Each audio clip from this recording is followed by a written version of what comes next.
in 1985 for the murder of Reginald Grant, a young man in San Pedro. Uh, I was out with some friends gambling one night, and we had got into like a brawl with the people where we were at in San Pedro, and so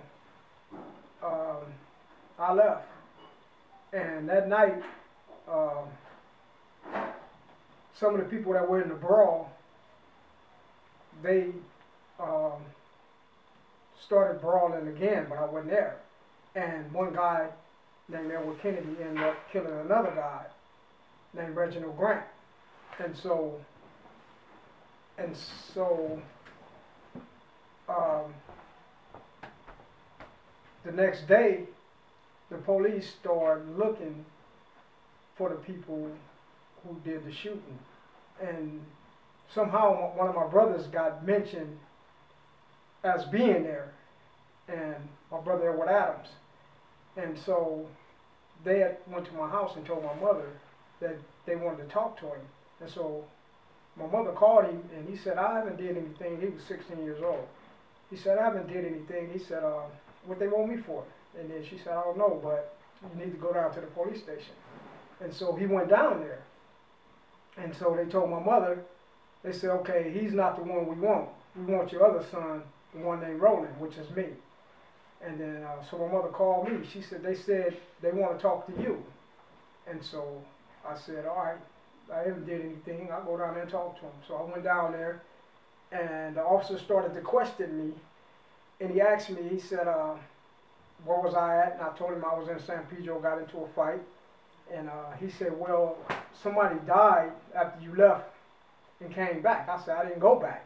And then he said, well, there was a young man died named Reginald Grant, and we think that you did it. And then I said, no, I didn't do it. And then he said, well, who is Face? Which is Edward Kennedy, the one that did it. And then I knew him. I said, but back then I was like a smart addict, and I had an attitude. And so I told him, I said, what's that, a new dance? And he said that the police, he got mad, he got extremely mad. And he said, well, the next time you see the streets, there'll be flying spaceships. And then he told his partner, he said, booking for murder. And so that day, I was arrested for the killing of Reginald Grant.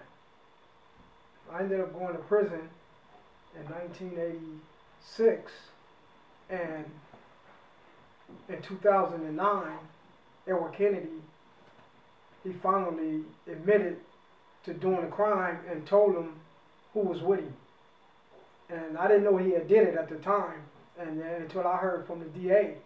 And the DA had told me, we got exculpatory evidence saying that you was innocent of this crime. And I had been trying to tell him I was innocent all the time. And so I was like, that's great. And this was in 2009. The DA didn't tell me until 2010, and then they finally let me out in 2014. And so when I went to the board, they was like, well, we don't want to talk about, because I tried to bring it up to them. I said, well, you got to, because there was a board member that initially said that he knew that me and my brother was innocent. And my brother, he actually never admitted to doing the crime, and the board actually let him go in 2010. And then they ended up letting me go in 2014. You know, and so I spent almost over 29 years of my life in prison, you know. And even when Edward Kennedy admitted to the crime in 2009, they said, okay, all right, we know that you got two innocent men locked up, but because he not only admitted to it, he told them who was with him. And so they had all that evidence, and so they still didn't let me out until 2014. It actually took me into a Walmart when we first got out, and it was like, because things have changed so much. And I was like, and then I was like following them around the store, and they was like telling me, Roland, you don't have to follow us, you can go on your own. So, but it was like, you know, surreal. You know, I still couldn't believe that I was free, because there was a point in my life that I thought you know, wasn't nobody trying to listen to me, and my innocent cry was falling on deaf ears. And so I thought I was going to spend the rest of my life in prison, because I knew that if the justice system can get it wrong, you know, and allow me to spend that much time, that, you know, it ain't no hope for me getting out. Life Beyond Freedom has helped me financially. You know, I needed transportation. That was one of the biggest things that I needed when I got out. And so they were there, you know, and you know, to ride the bus, to get on, you know, even bought me a bike, you know, and want me to get my license so they can help me get a vehicle. You know, they have helped me look for a job. They're trying to, you know, I have a house that I'm staying in now for 6 months, and my 6 months is almost up.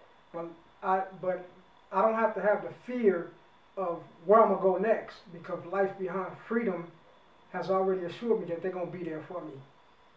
And so, you know, these without these programs, it would have been extremely hard for me to make this transition back into society after 30 years.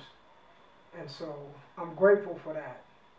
And, you know, I think, you know, people like Jack Cummings and Maurice Caldwell, I think people like that, you know, they're a big inspiration and motivation for me to know that I can still succeed even though I had this misfortune in my life.